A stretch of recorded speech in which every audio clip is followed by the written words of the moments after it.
He's on fire!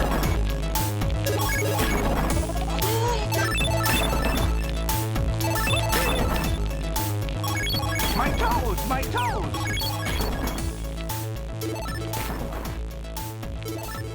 So at the time of this recording, it is March 10th, and we have an awesome show planned for tonight. And I think both of us are very, very excited to jump into it.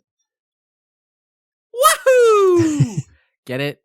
March 10th, 3/10, Mario Day. It's Mario Day, by the way, which is very fitting because we decided that we want to start recording some video game themed shows, maybe a little personal history throughout our lives of video game experiences. Something that we've talked about for a while, because for a while there, I would not shut the hell up about video games. So it just made sense. It's a natural progression, man. So, starting out on a series of video game-inspired shows tonight, here on Leftover Pizza, we bring you the original Nintendo Entertainment System. So we'll be sharing some experiences with the system as well as 4 games each, near and dear to our heart. And just a disclaimer, not a top 8 of all time or anything like that. These are just 8 random games we enjoy, not necessarily our 8 favorite games either. They're just, like I said, 8 random games we enjoy. So the Nintendo was released in Japan in like July 15th, 1983, and it received its big US nationwide release in September 27th, 1986. Was kind of this drastic upgrade from any previous video game system on the market at that time. So what was your first Nintendo experience? Well, if we're talking purely on the Japanese release date, I was somewhere around negative 10 years old. Right. At that point, yeah. No, it's funny. I mean, the NES had been around for quite some time before I was alive and sentient. And, I mean, realistically, the 16-bit era was well underway and almost over by the time I even started playing video games. So I really started playing video games in the N64 era, the 32 and 64-bit era. But while I did play the N64 when it came out, I think I was like 3, and I have very vivid memories of being a 3-year-old playing Mario 64 for the first time. Yes, I was young, but I can still have that mind-blowing experience of playing my first 3D game, okay? I still had it, people. Don't doubt me. My uncle, who I've mentioned many times before on the show, was just a big kid and always was buying, video game systems. He started way back when with the Atari, the 2600, and just would buy and replace. And every time he would replace one, he would give that old console to somebody else and move on to the next one. So I got his hand-me-downs. My cousins got the earlier one, the 2600. But I did end up with his old NES, and that really was like one of my first experiences. Between that and then I got my own Super Nintendo at a very young age. But yeah, my journey started with the 8-bit stuff. So all the old games that he played and he had bought for himself became my games. So this is really like the first console that I ever had and played.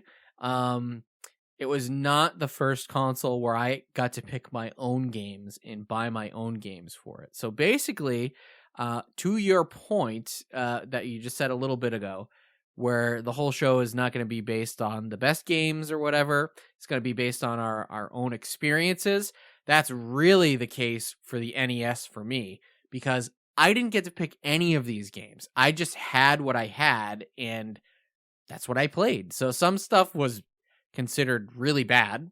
Like, if you watch the Angry Video Game Nerd, you read any best of NES lists online, a lot of the stuff that I had is not going to make the best of, like not even a little bit, but it's what I had and I learned to love it. Yeah, that's exactly it. The NES has a ton of really shitty titles, and if that's what you're stuck with, you learn to just enjoy them for what they are. And sometimes your favorites that you may have picked back in the day might have sucked too. It's funny because it's kind of one of those experiences that I don't want to say kids these days aren't going to have, because it's everybody. Like, even us as adults playing video games these days, as much as we like to think that we're hardened veterans, we also got soft at a certain point. Sure. You know what I mean?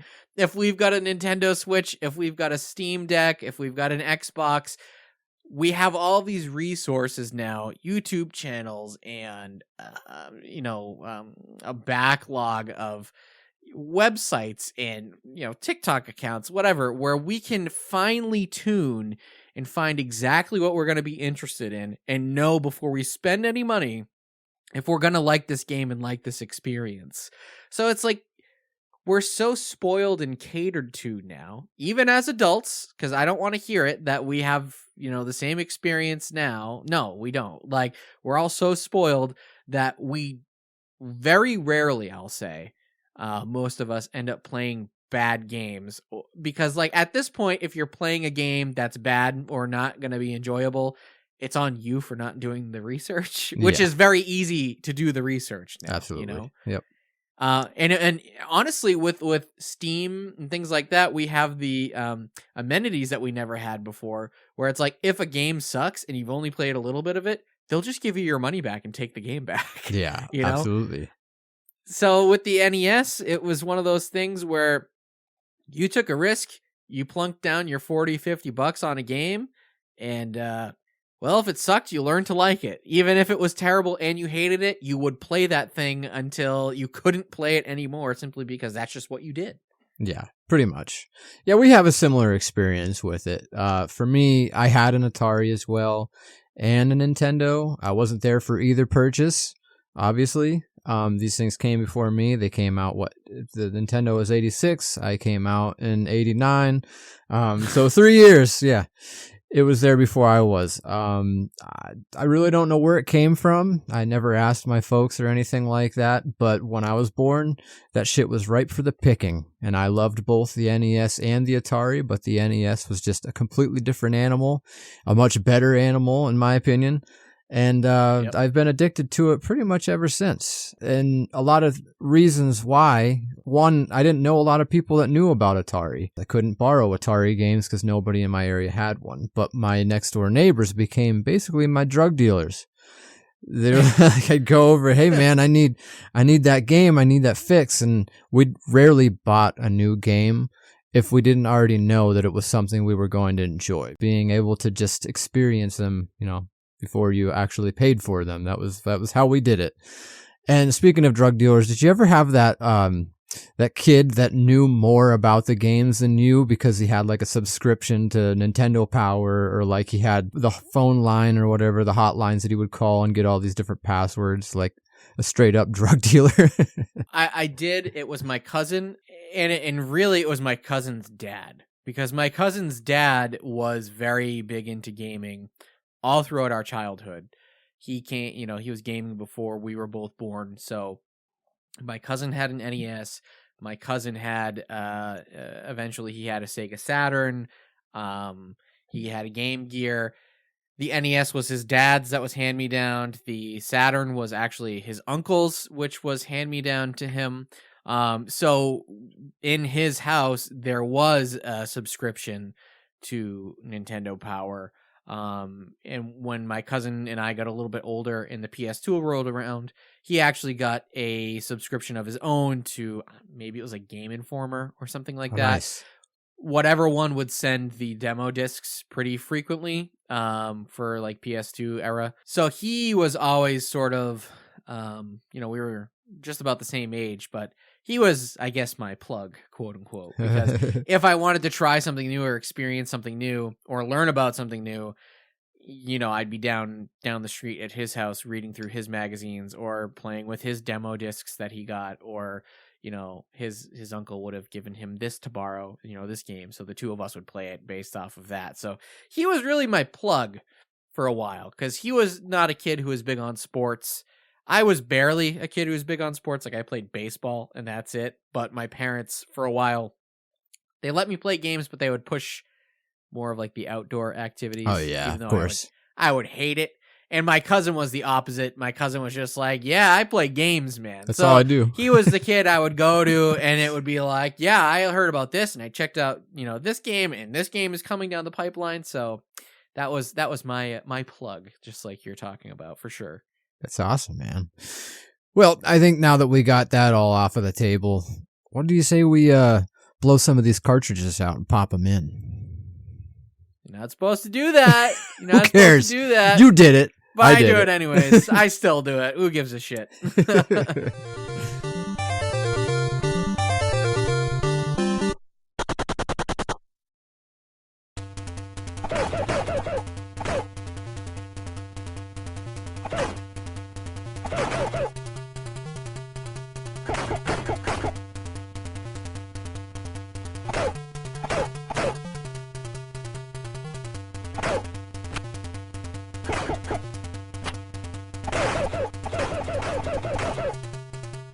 All right, Grimey, I am starting off this episode. My first game, and probably one of my most played games on the entire Nintendo Entertainment System, is Kung Fu, which is also known as Kung Fu Master. That was the arcade version of this game. So Kung Fu was the home release, and I believe this came out in 1985 for the system. It was one of the original set of the black box games. Classic, very iconic. Absolutely, and not the most amazing game. This game's tough. Like, when I first started playing this game, I felt like it was impossible to beat. Wait, so you think that now it's not so tough? I feel like it's a little less tough. Once you start learning the characters, when they start like appearing and stuff and what they do, I feel like it gets a little bit easier. But it reminds me, did you ever play The Karate Kid? No, I never played the Karate Kid game. Not one that I had. Okay, so it's very similar to that, only obviously the Karate Kid has stages and it's different. You like jump on different platforms and stuff, but the setup is relatively similar, where you're just a guy and you're just kicking and punching, ducking, but yeah, it's very similar to the Karate Kid, and that game is even harder than this game, I feel like. Yeah, well, I don't doubt you, because I think that's going to be a running theme throughout this 8-bit Nintendo episode, is there's always games that are harder, but it doesn't mean that these games are necessarily easy. No. So like with this Kung Fu game, I cannot tell you the amount of time I've spent in my life playing this game, and I think only once have I ever gotten past the second level. Okay. Like, I've made it to the second level many times, but I don't make it far into the second level many times. And that's another recurring theme I think that we're going to be talking about throughout this episode, is that a lot of these games are so tough because they are memory-based. You need to play through it. You need to learn what's coming at you, because this was all programmed. None of this was randomly generated stuff like games tend to be now. Like in Kung Fu, you know that the first thing that's coming is like you got a guy coming on the right of you, then you got another guy, he's coming up on your left after that first guy, and then you get 3 guys in a line coming up on the right of you again, before you get the same thing on the left, and then you get a mini boss who's throwing knives at you. You know what I mean? Like, that is a pattern, and that is the only reason why I'm able to get through the first level relatively easy, is that is burned into my brain now. I know the patterns.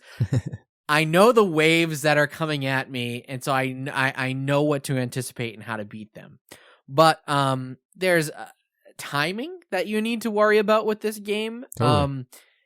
It's like the punches and the kicks, while they work and they're responsive, if you don't time those punches and those kicks just perfectly, especially when you've got waves of enemies coming in from the right and then following directly after from the left, if you get your 3 guys down, your 3 enemies down on the right, and don't turn quickly enough, or if your finger jitters and you go to the new wave of enemies on the left and then somehow manage to find yourself back facing the right again while you start attacking, it does this thing where the enemies touch you and they sort of freeze you in place. Yeah. So you have no choice but to take at least a couple of hits. And the way that it freezes you, you can't really turn back around quickly enough to attack those enemies. So it's one of those things where it doesn't matter how many times you've played it, and how many, how much you've memorized the patterns, like the enemy waves and everything. Like, you can still do little things wrong that end up negatively affecting you. And this is just the first fucking level. You know what I mean? So what? It's only 6 levels, right? 6, 7? Your guess is as good as mine, because like I said, halfway through the second is where I tap out usually. So it's all like the same setup. You have, like you said, enemies coming from the left and right. The enemies get a little bit harder. Some of them just come at you directly and start punching you. It gets really, really goofy once they start throwing knives and shit at you. That really sucks. Like, I have no problem with these like little light blue guys that come. I mean, you can kung fu kick the shit out of these guys left and right. Yep. No problem. Them knives get involved and it's stressful. So I watched a YouTube video of some guy play it. He defeated this game twice in 12 minutes. That's 12 minutes? Yeah. Like, I was really, really surprised by like the timing. And then to top it off, the ending. You've never seen the ending of this before? Nope, I've never seen the ending. And I think, if I'm remembering correctly, maybe once I got to, maybe there's a boss on the second level, like a proper. I'm saying a boss. It's not a boss in the modern sense. It's right. Just a harder enemy. Harder guy. I think maybe I've seen that once, but no, I've never decided to actually look ahead, because it's one of those things where I'm like, life is long in the perfect scenario. Maybe I'll get there someday. Right. It might be 60 before I do, but I'll get there someday. Are you gonna let me ruin it for you? Yeah, go ahead, because I'll forget. For the purpose of my the memory show. is terrible. It's the worst ending ever. So the whole thing, you're like battling all these people to get to this girl, Sylvia, at the end. All right. You beat this end boss guy and you found Sylvia, and it across the screen it says, "Congratulations, Thomas and Sylvia, but their happiness does not continue long." The end. That's it. It's revealed that she actually loves his brother. She wants a divorce. Or she's just a mushroom person and can be found in another kingdom. That's how it goes, right? Yeah, another kingdom, castle, yeah, whatever. Introducing Burger Time, the home video game where you're a chef being chased by food that constantly disagrees with you, like hot dogs that have a taste for revenge. Burger Time! Eggs that don't turn over easy, and pickles that are very, very sour. Burger Time! Now for Intellivision, coming this fall for Atari 2600. Burger Time! From Mattel Electronics. Don't be surprised. So you like hamburgers, Derek? Actually, it's funny that you bring that up, because I just ate a slider for lunch before we started recording this. Did you? I swear to God, I just horked down a burger. So, yes, I do enjoy a burger, Grimey. That's weird. Did you have to like battle a whole bunch of condiments before you made this burger, or were you just able to get it? Well, I opened the fridge and all of my condiment bottles fell on me and buried me for 5 minutes, if that's what you're asking.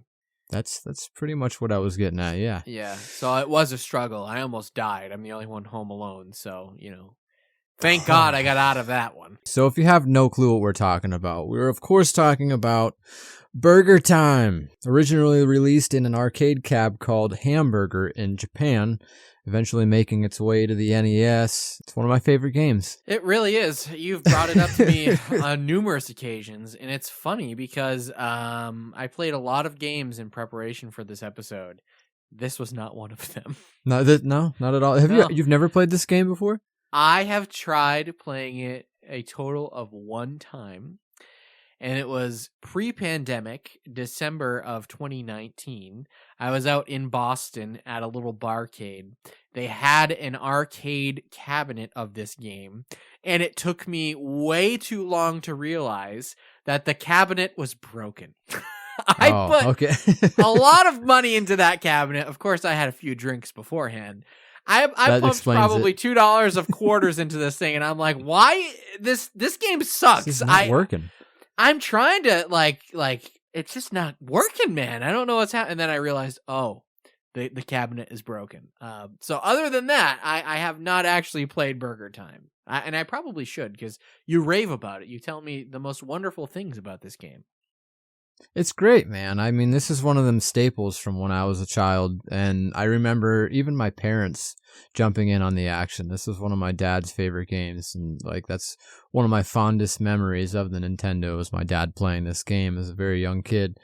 But in this game, you are a chef, Peter Pepper, Ooh. and the goal is to walk across hamburger toppings in this ladder-like maze, and the burger items drop to the floor to form an entire hamburger. You have to avoid all these anthropomorphic foods like hot dogs, bacon, pickles, and eggs. The pressure is really on as soon as these little fuckers start hitting the scene, which is almost immediately. It's very stressful. It's the worst game of Pac-Man you'll probably ever play. Very stressful. I hate it. It's my favorite game I've ever played. Dude, it is so good though. It's super enjoyable. Once you complete a stage, the levels obviously get a little bit harder. You have a weapon. It's a salt shaker. So every time you kill one of these food items, which you kind of trap them onto this piece of food that you're dropping on these stages, and they go down with it, and up come your points, and you get enough points, and another salt shaker appears in the middle of the screen, and you go down and get it. It's pretty much the gist of the game. Us kids played it a lot. The game, for us, when we were kids, really intensified, though, once we got a Game Genie, so we started cheating a little bit here and there. I love cheating. Cheating Oh, in dude, video me too. games, like peanut butter and jelly, like peanut butter and chocolate, like Yeah. peanut butter and tuna fish, you know? Slapjack and a cigarette? Oh, wait. Other movie, sorry. I honestly don't know if you can beat this game. I don't know if there's an ending, because I never skipped on YouTube to like the end to see if there was an ending for this one. So cheating is about as good as it gets with this, and I don't think I've ever cheated long enough to beat it. I think I just got bored and like halfway through, because I don't know how many levels there are. It's like one of them things where it's just like keeps going and going and going, and like by the time you've completed half of the game, you're like, all right, well, we can go back outside again. Yeah, absolutely.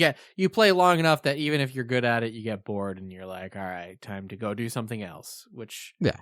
you know, that's kind of the best. You know what this reminds me of looking at it, and I can't speak again because I've never really played it, but just based off of the board alone that I'm looking at, looks a little bit like Mappy. Have you ever played Mappy or no? That one doesn't sound familiar. Nobody has ever played Mappy. It's crazy. Back in like the early 2000s, they were really popular, the plug and play games. Do you remember those? Where it was like a little joystick, but it had a cord coming out of it and that you would plug it into your TV.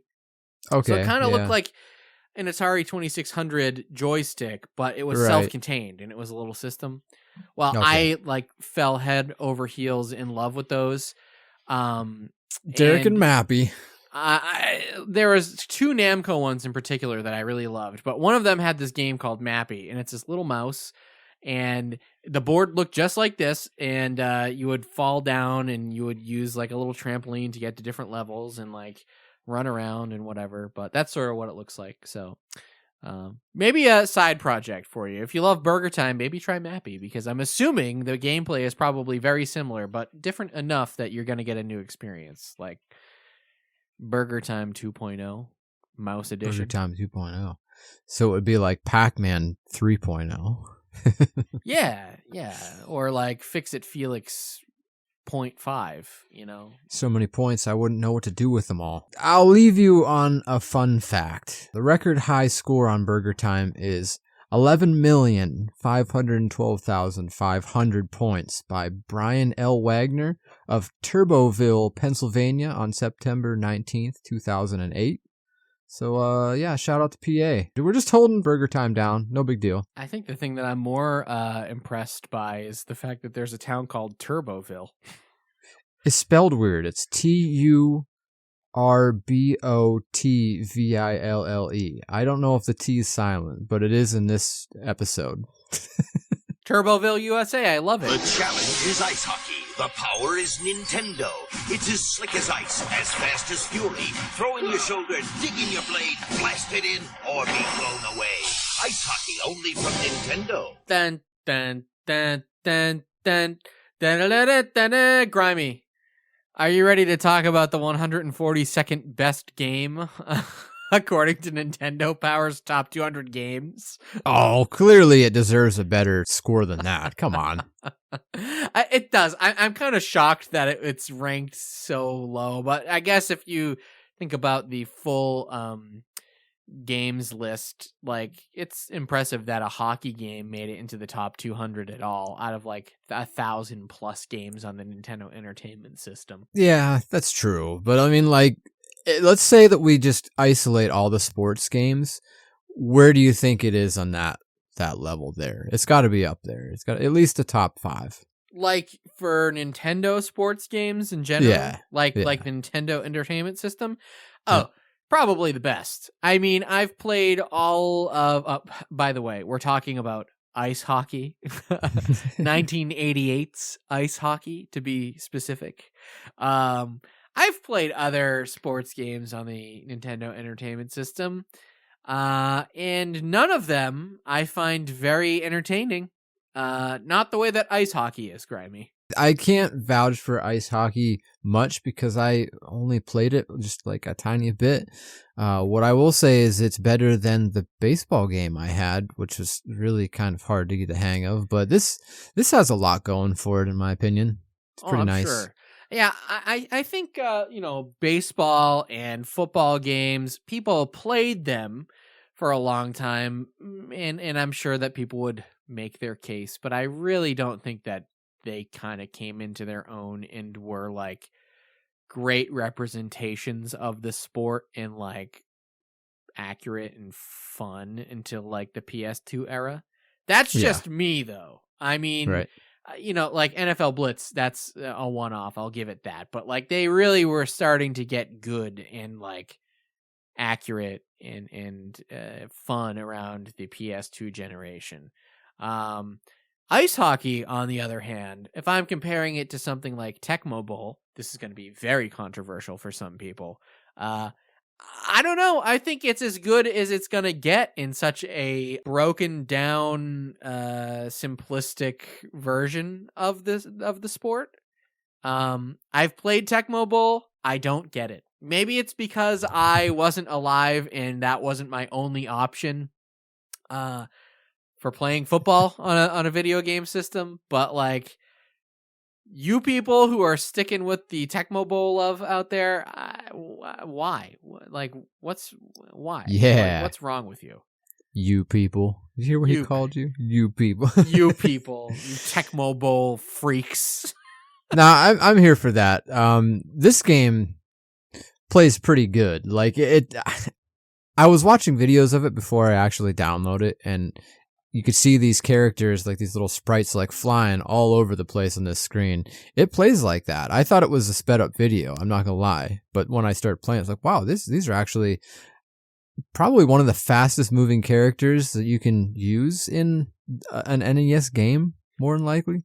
Very quick, very fluid gameplay. And I think the real benefit of ice hockey, again, here goes Derek talking about sports on Leftover Pizza, is that this doesn't get bogged down in the typical shit that makes sports unappealing to some people, where there's not constant stoppage of play. There's not, especially in this version, we don't really have to worry about penalties. We don't have to worry about icing and shit like that stops the game and makes us, take a new puck drop somewhere else. It's basically like that puck drops and you play until you either get into a fight or somebody scores. And oh my God.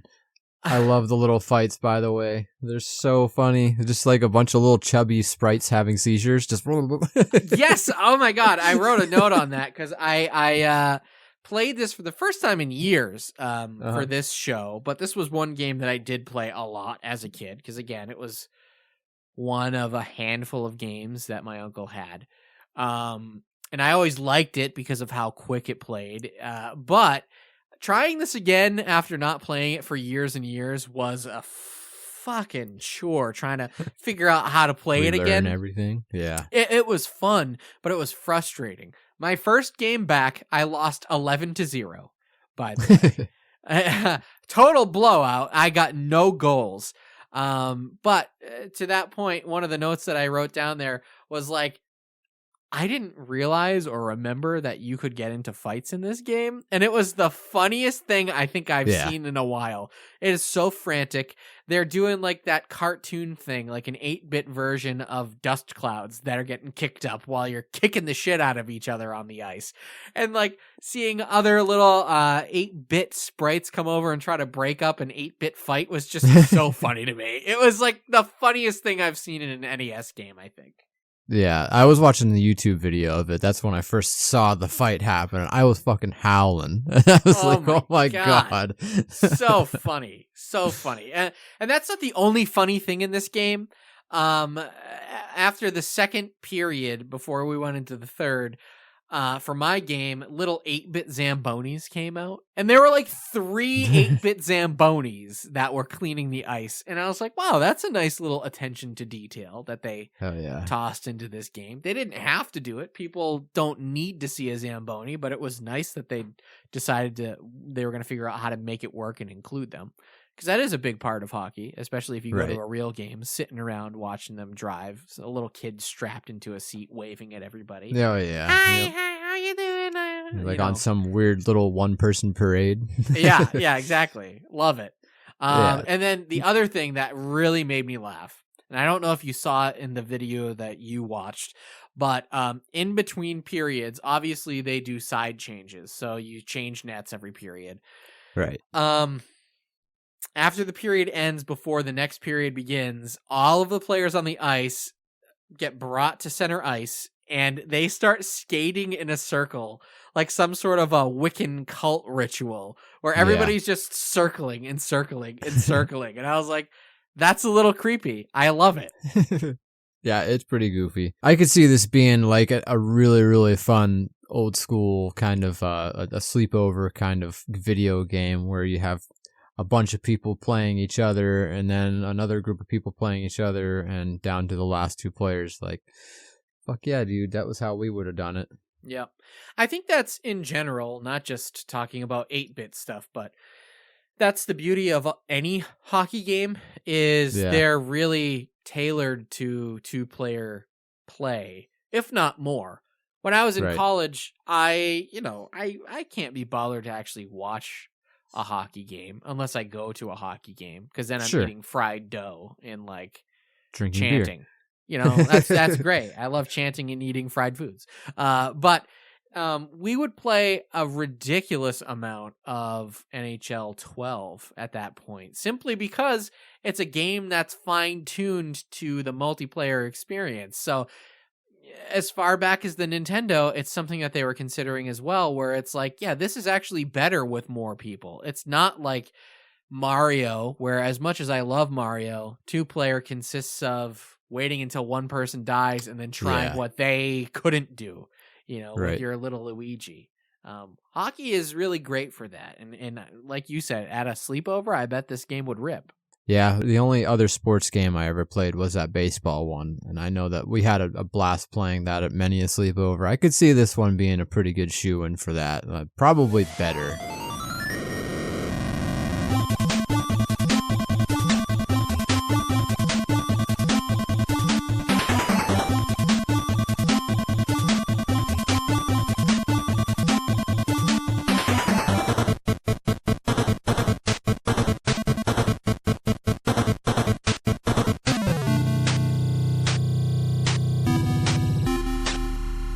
So I didn't have Ninja Gaiden as a kid.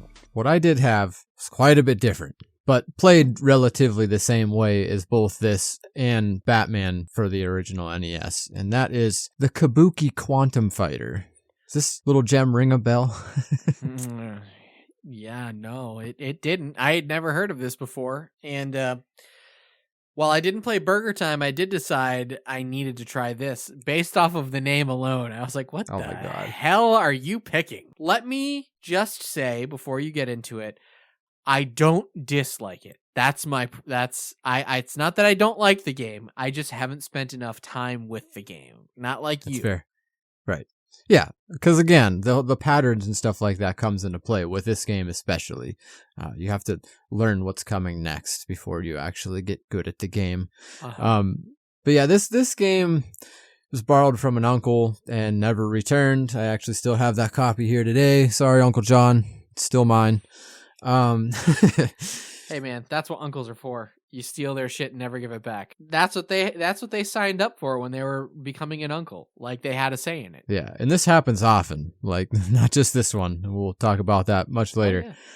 But yeah, so the Kabuki Quantum Fighter is a very, very wild concept to begin with. And it didn't really faze me much as a kid because I didn't really understand it. I just took it for face value. Everything that was going on was good enough for me. So, little backstory. It's the year of our Lord, 2056. So way into the future, this virus has appeared in the main defense system computer of the planet Earth. So all the defenses on Earth is all from this one computer, and it gets a virus. Was it a Mac? No, I think That's it was, the problem because Macs don't get viruses. You know, exactly. They can't read them. If the world was running off of a MacBook, maybe we'd be safe from all of this. You know, it was probably one of them gray Windows 98s, like a Dell or something. Oh yeah, like a gateway. A gateway. Those are all over the place. The cow computer. Yeah, I was just gonna say the cow print. Oh boy.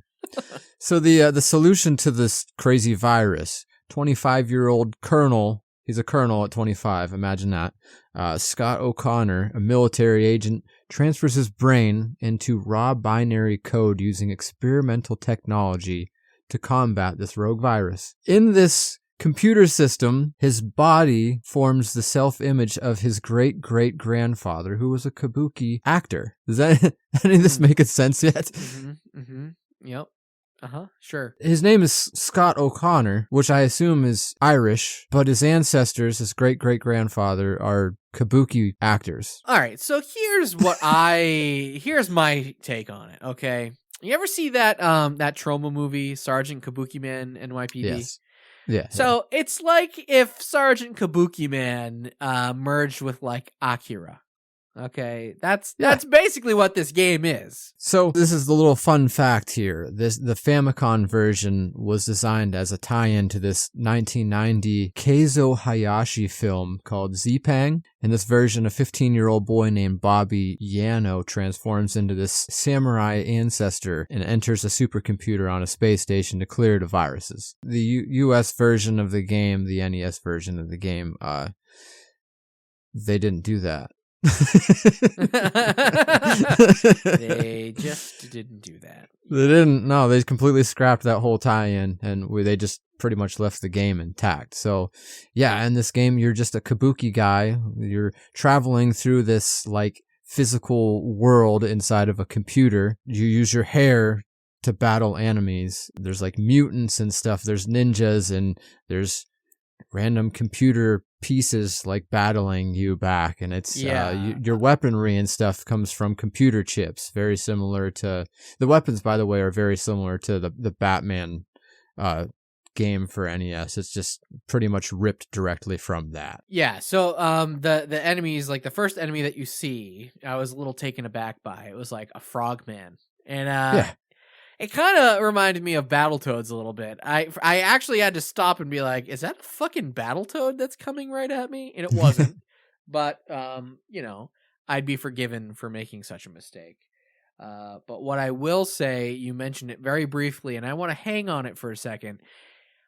You use your hair as your main weapon. You whip your hair back and forth. Yeah. Oh, I see. You're going for the Willow Smith. I think that Willow Smith owes this game a few royalties, okay? Because she definitely ripped a little something from Kabuki Quantum Fighter for her first big hit, okay? Yeah, I could see it. You know, I mean, we could, maybe we should learn ROM hacking. And we could actually turn our main character into Willow Smith, an 8-bit version of it. And then the final boss is Will Smith, and he comes out and he tries to slap you in the face. Ends up missing and just hitting Chris Rock instead. The wait, the end title screen after you beat the game, you defeat Will Smith. It's very simple. It just says, "You have beat Will Smith. He has been banned from the Oscars for 10 years." The end. That's a perfect scenario. Unfortunately, I feel like they would also put Will Smith's music inside the game. Yeah, it would be doing this game a disservice to be putting Will Smith's music on it, because the music for this game is just bitchin'. It's so good, probably top tier chiptune music of all NES titles. I mean, it's up there. There's a lot of other ones that are pretty good, but this one, I could listen to these bops in my car, to be real with you. And you do, actually. I have. What I've done it been once or told. twice at least.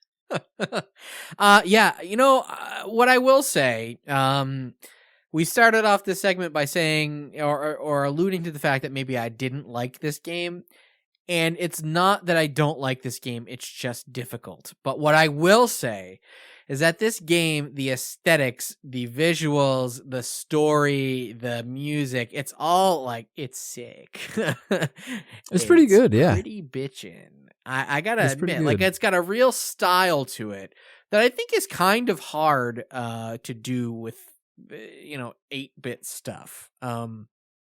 It's very stylized. It's very, like, it's just cool. Like, I don't know how else to describe it. It's like, it's very cyberpunk. That's very, probably the best way to explain it. yeah, very cyberpunk, I'd say. Mhm. But yeah, it's got like a cool factor about it that definitely outweighs its sometimes frustrating gameplay. Again, because it's just it's typical NES. It's difficult, but like, Yeah, it's edgy. don't let that dissuade you from playing it. It's an edgy, cool game. It's just you got to learn how the game works and learn the ins and outs. You're gonna die a lot in the beginning, but it's Yeah. doable.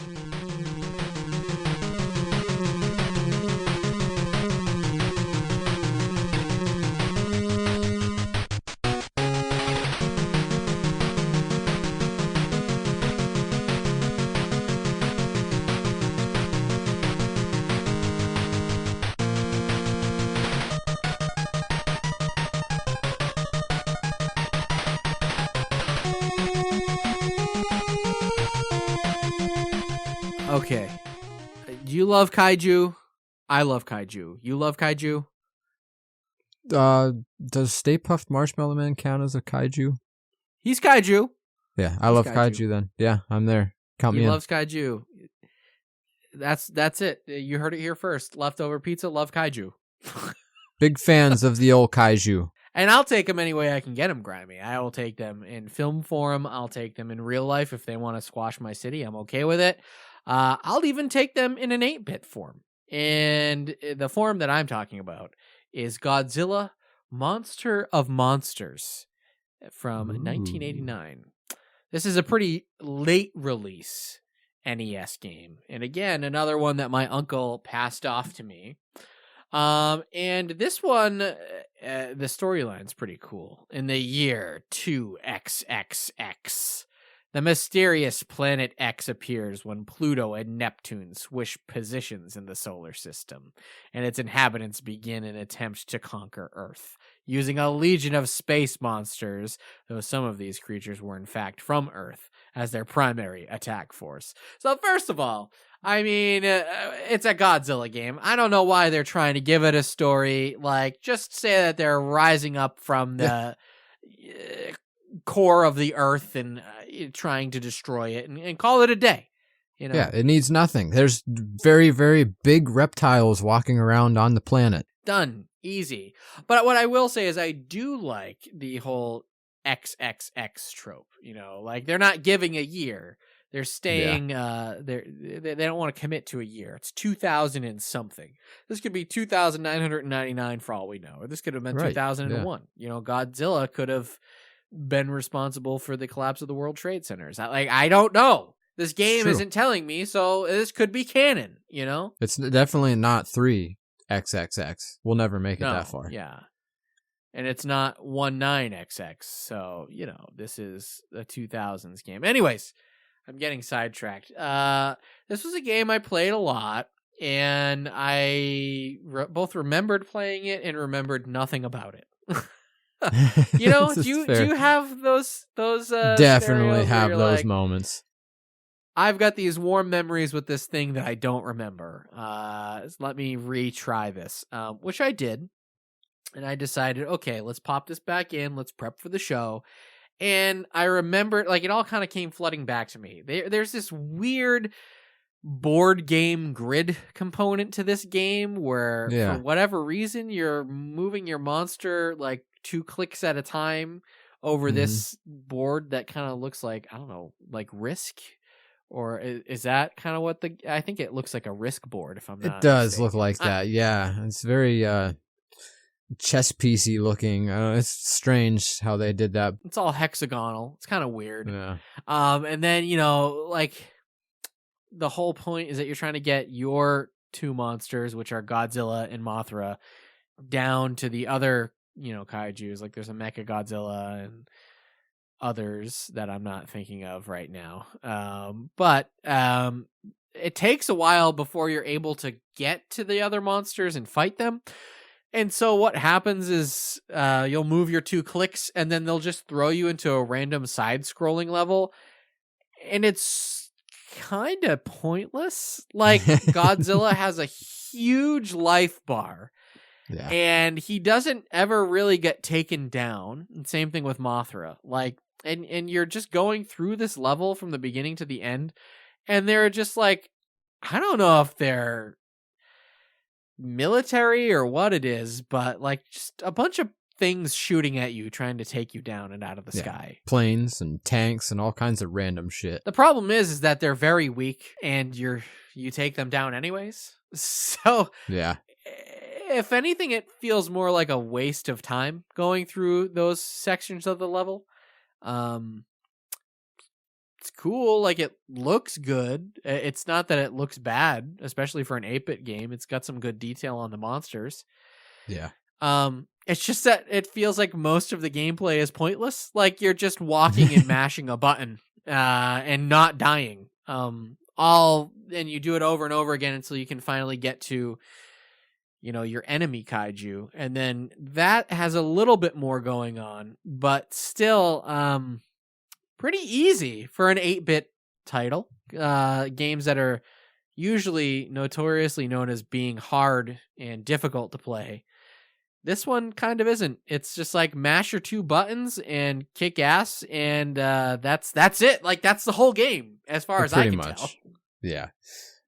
Again, you know, it is very detailed 8-bit game. It looks really nice. I thought one thing that was really strange is when you start out on Earth, you can actually see the Earth behind you still. Just thought that was kind of weird. Yeah. I never understood that. Well, don't forget, a mysterious planet X appears. It's true. So that could be Planet X. So that must be Planet X. Looks an awful lot like Earth, but who knows what Earth looks like in 2XXX. Right. I mean, it's just Earth, but bizarro, you know? Yeah.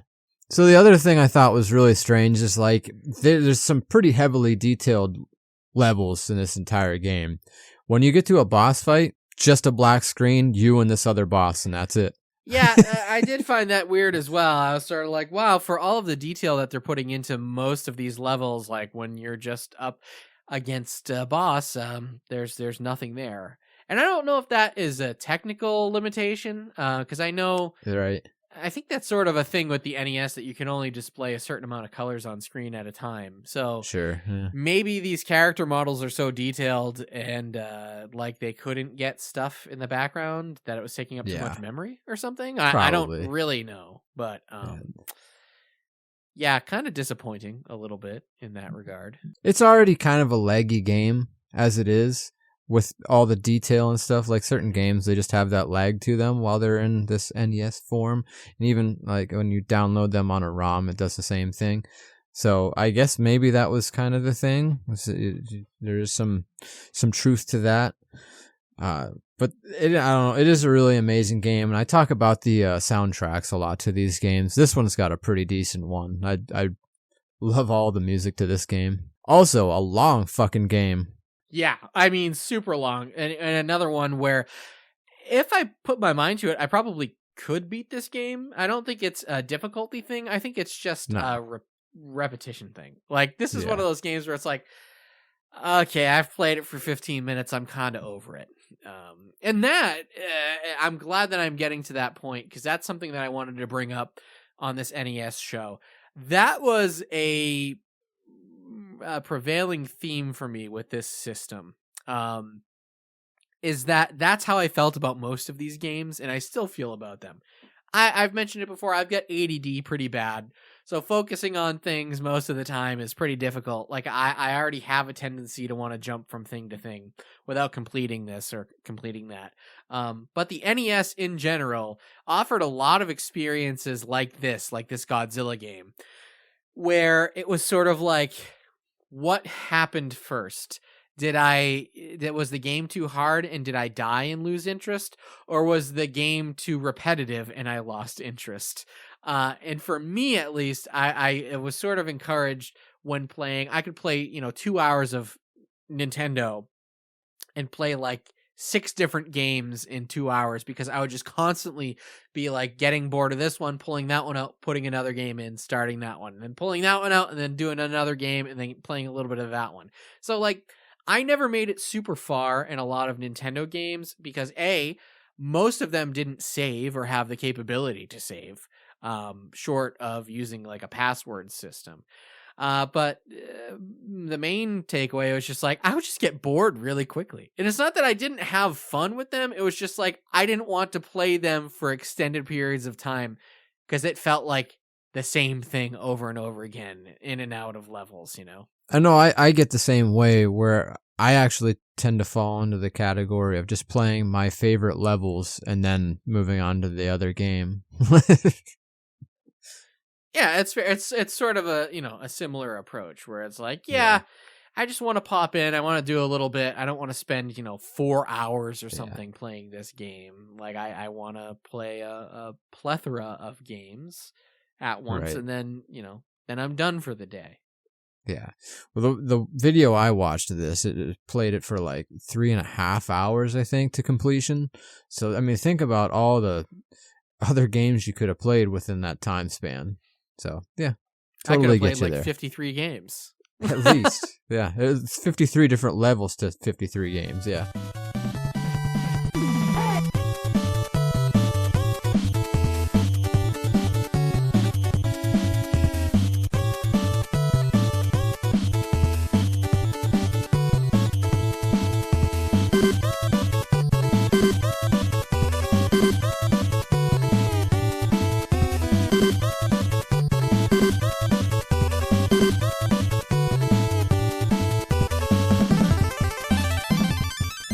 We're jumping into the third installment of the TMNT video games for the NES with TMNT 3, The Manhattan Project. It's probably the best of the three. It has similar mechanics to the game previous. It didn't proceed like an arcade version of any sort. This was its own thing, whereas the second one, it was actually called the arcade game because it's based on the first TMNT arcade game. This is the first one that I actually remember being bought for me. The first Nintendo game, first game ever that I was bought, and I opened it up myself. Yeah, it was, I can't remember what year it came out. I didn't get it the year it came out. It was a little bit after, I believe. But it's a really fun one. It begins with the turtles spending their vacation in Key West. So they're all on a beach. They're all wearing sunglasses and surfing and genuinely just hanging out on the sand. It's fucking awesome. It's one of the most iconic things that I've remember the turtles being in. Thought you were gonna say they were just like laying on rocks. Yeah, probably rocks. There's probably a lot of dogs there and like needles and rum ham. Needles, rum ham, yep. Yeah, so they're all sitting on the Jersey Shore and they're watching April O'Neil, her news broadcast or whatever, and it gets hijacked by Shredder. So Shredder takes April and turns the entire borough of Manhattan into this floating island. Now the turtles have to head to the Shredder's lair, save April and Manhattan, and it's all very cartoony. This is based on the cartoon and not like the comic series like the original NES game was. So expect the goofiness with this one. This is your classic side-scrolling, brainless beat-em-up gold. I mean, you were literally, there's no skill to this game. The only thing that is like hard about this game is lasting and long enough with enough lives to make it to the end. Super Shredder at the end really fucking sucks. Well, that's my favorite kind of game, brainless button mashing. Don't make me think too. about it. Don't make me strategize or anything like that. Just hand me a controller, tell me go, and I just start smashing the B button. And it's 8 levels, but these levels, they're pretty lengthy. And between these levels, you do see a lot of really cool characters from the cartoon, which is appreciated.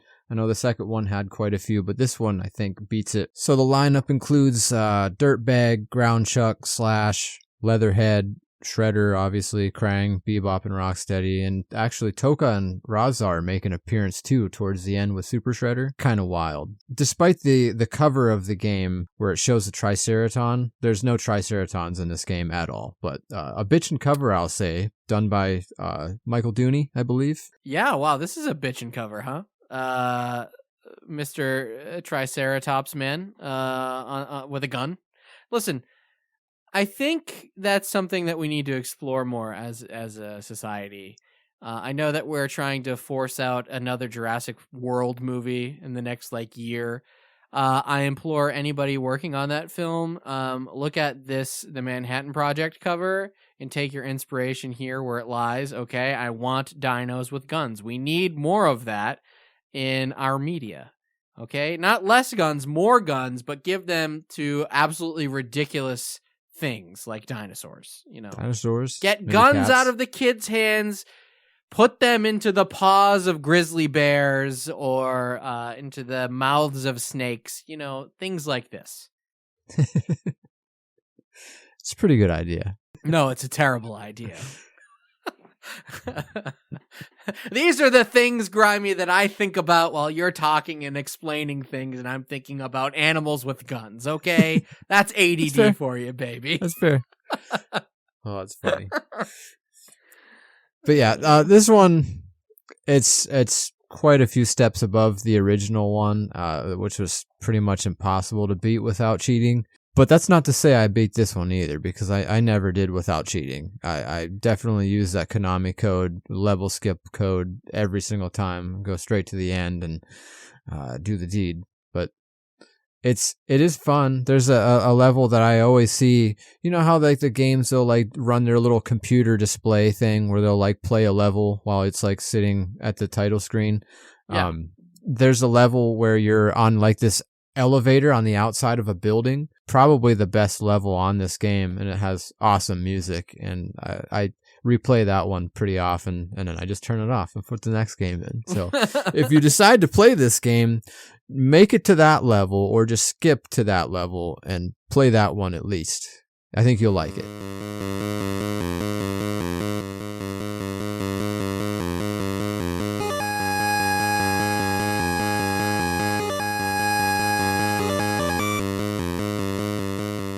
Okay, so I'm gonna end my portion of the show, Grimey. I know I brought up the idea and we fell in love with it, of animals with guns, and the only way that this game could have been any better is if they gave the shark a bazooka, I think. And I'm, of course, talking about Jaws, the video game. They could have put frickin' laser beams attached to their heads. Freaking laser beams. You see, Dr. Missed Evil beat opportunity. us to this 25 years ago. He came up with the idea, guns and animals, and he was really onto something. It was a something. It's pretty good. Okay. So I know that this game gets a bad rep, but I still like it a lot. Yeah, absolutely. So here's the thing. This Jaws game, November of 1987 is when this one came out. It was made by a little company called LJN. If you're familiar with the Angry Video Game Nerd, or if you've been online and experiencing video game criticism since the mid-2000s, you'll know that a running gag for James Rolfe and the Angry Video Game Nerd was that LJN, the company, made a bunch of licensed games around this time for the Nintendo, and none of them were good. And that wasn't necessarily true. They were responsible for things like the Friday the 13th game and the Nightmare on Elm Street game. They handled some, if I'm not mistaken, I believe like the Bugs Bunny games that were on Nintendo were LGN games. Just some big games with properties and IP associated. X-Men. They managed to get all the licenses, and their whole thing was that they were sort of cranking out games pretty quickly. So were they the best games ever? No. And there certainly were some stinkers in the bunch. But I don't think anything that they put out that I've played was really all that bad. I think that the idea that LJN games being unplayable trash was really more of a meme that started with the Angry Video Game series and just spiraled out of control, where it almost became a dirty thing to be like, I like a game that LJN made. And this is the problem with this Jaws game, is that they have that little rainbow logo on the box art, that they did make this game. And I think automatically people hear that Jaws is an LJN game and they dismiss it. Simply for the meme. True. I think it's become popular to hate just based off of, ooh, they made it, it must be trash. Yeah, I think that's true. A lot of those games I enjoyed. Who didn't like A Nightmare on Elm Street and Friday the 13th? Like those ones, I play them pretty often, even now. But this one, this is the best. Like this one is a Sure. top tier LJN. Sure. And I'm not saying that these games, a lot of them don't leave something to be desired. They could be improved here or there, especially with 40 years of knowledge of video game development, of what video games should be now compared to what they were at that point when these games were made. That was basically the Wild West for video games. They were figuring it out as they were going along. They didn't really know what great game design was at the time. A few people had it figured out, like Miyamoto with Mario. Like, okay, this is what makes a good game. Everybody else was just trying to,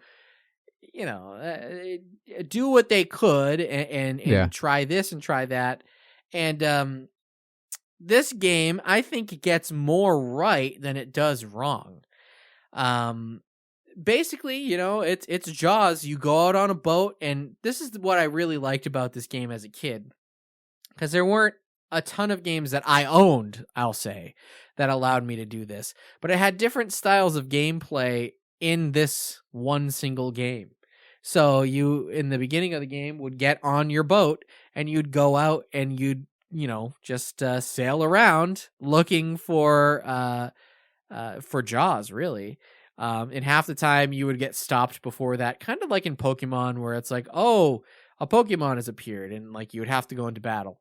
The same thing would happen where all of a sudden you'd hit something and you'd have to change over to the main style of gameplay, which was you're in your scuba suit, you're underwater, and you just have to like kill a whole bunch of sea creatures with your little harpoon. Very RPG in the strangest way. Like before RPG was really a thing, I feel like. It works for it though. Like you are traveling on your boat, you like hear a noise that stops you, and you start fucking battling sharks and jellyfish and all kinds of stuff with a harpoon gun, and you're just collecting some shells, and then you get to kick the shit out of Jaws.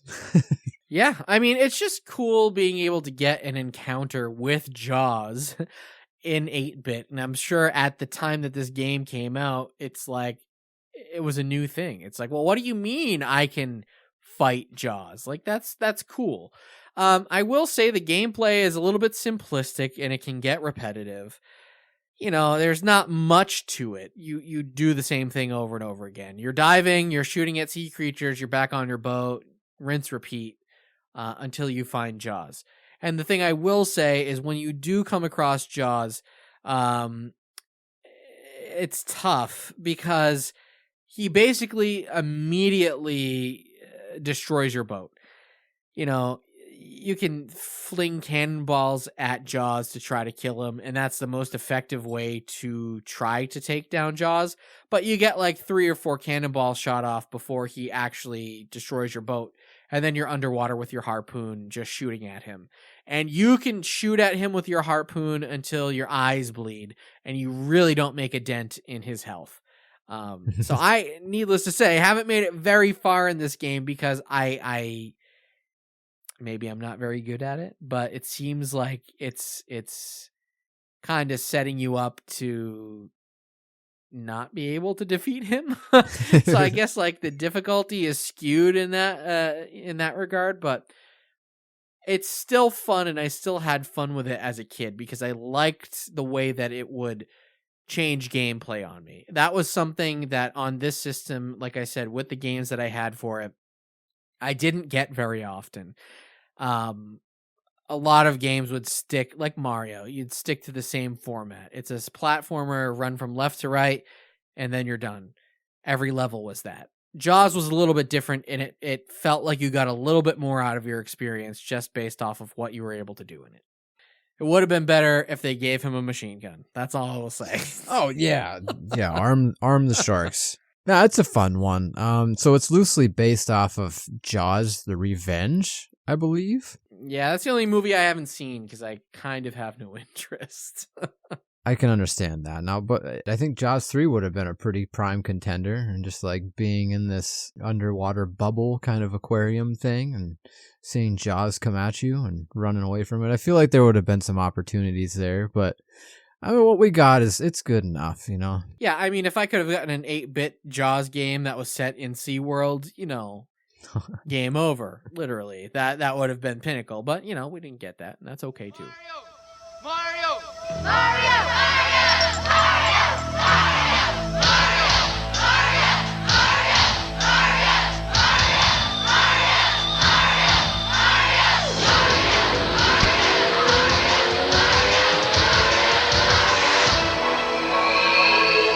He's back. All you had to do was ask. Super Mario Bros. 3 from Nintendo.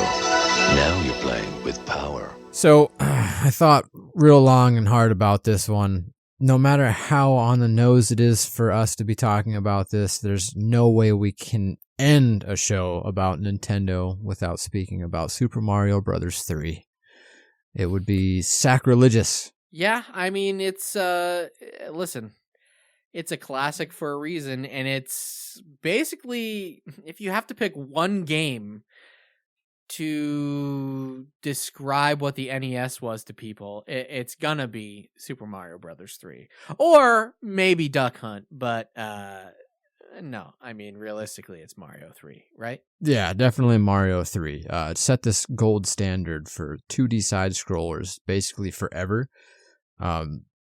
When you buy a Nintendo, this is the game you have to have. I mean, there's a reason why there are thousands of reputable retro video game stores that all have 20 copies of this at all times, because this is the game. It's frequently considered the best NES release of all time, and some actually call it the best video game of all time. Like, this is gold. I know I went on to say that these aren't our exact favorite games, but this one might actually be my favorite game of all time, and I'd play it literally all the time before we start the show. Like, I'm sitting here playing it before we start. I mean, it has a lot of things going on for it. Like, it introduced so many new elements to the Mario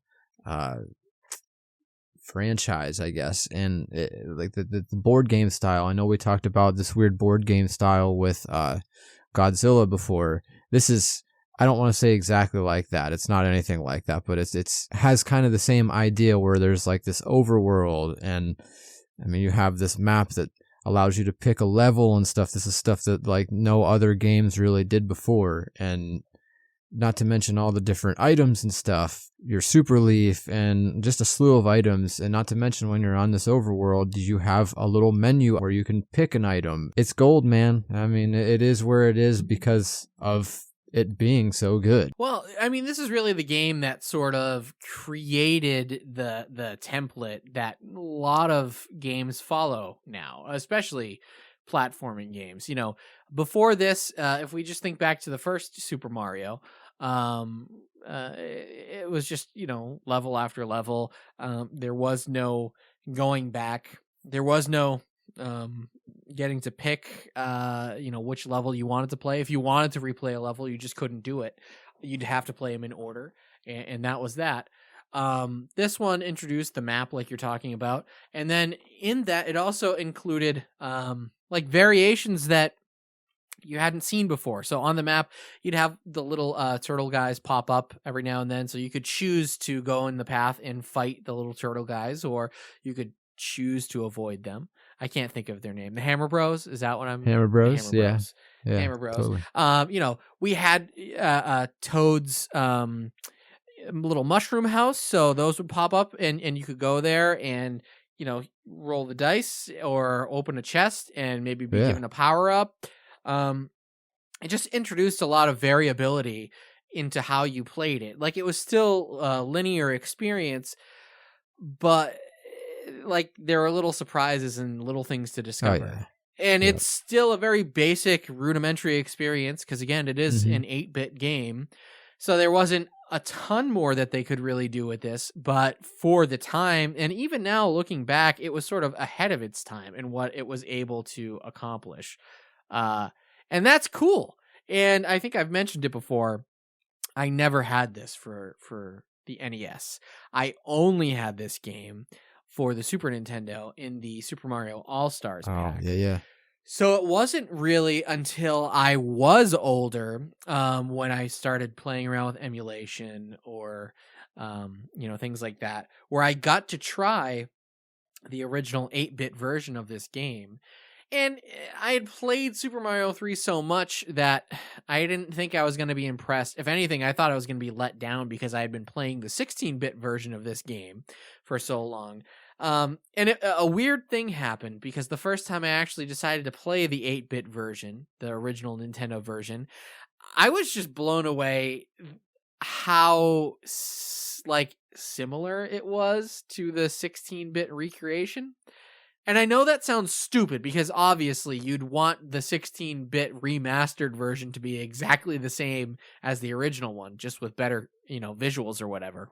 Yeah. But it blew me away because it's like, wow, I guess I never really realized this experience that I was having on a more powerful system is basically identical to what the original was on a system that had half the power.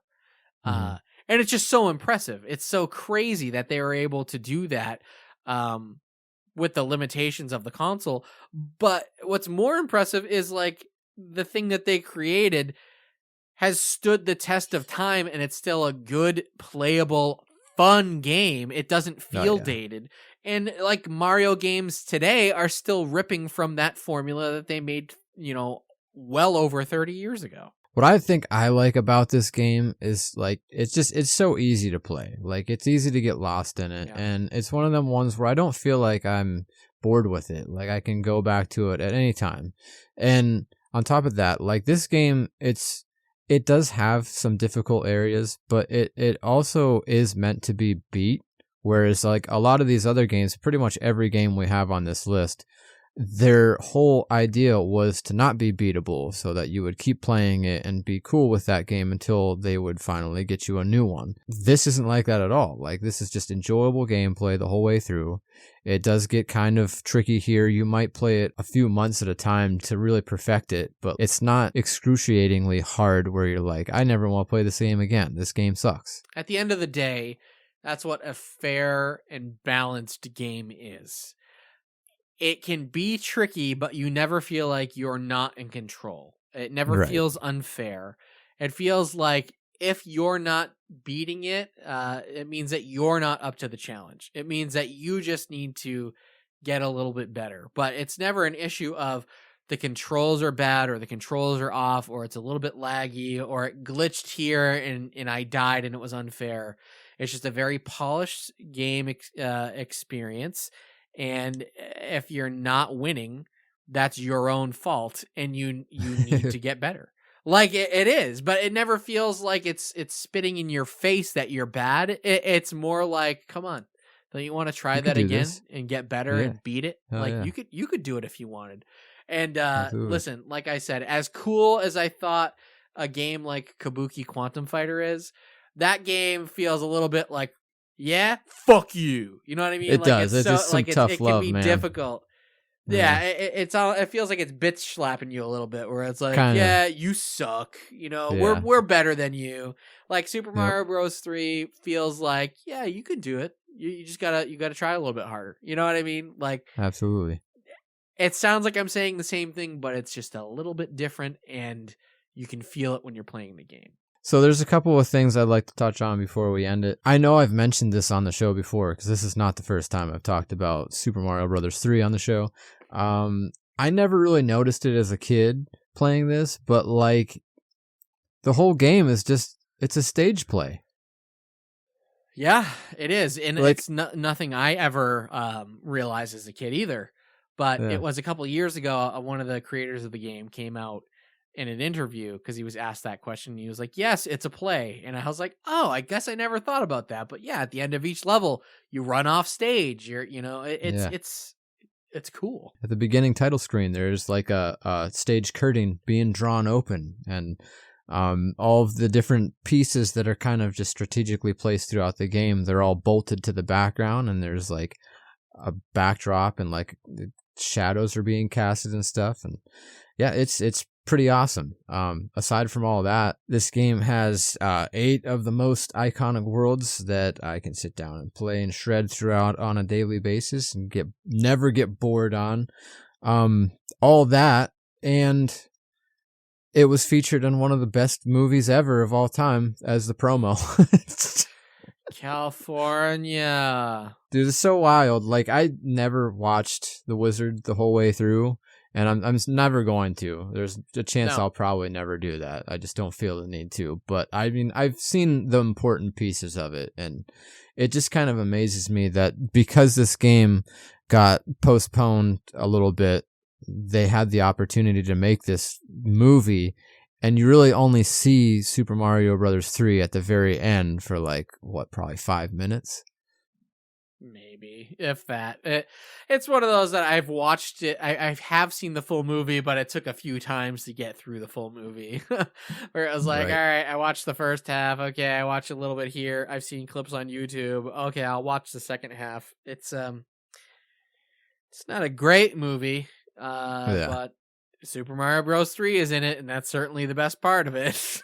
Just such a weird concept. Like, could you imagine if there was a movie being made today and they were like, yeah, why don't you just throw, I know that you're behind on Grand Theft Auto 6. Why don't you just put that in there and we'll just showcase it there. It'd be the big promo.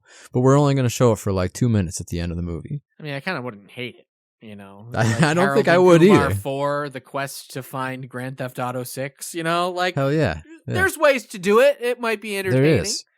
Absolutely. So, if we could do that again, that'd be great. But I mean, I'm sure that you've all played Super Mario Bros. 3. I'm happy that you all sat and listened to us gush about it at least one more time. This will probably be the last time, so we had to make it count. So, thank you. And, moving on. I love the Power Glove. It's so bad.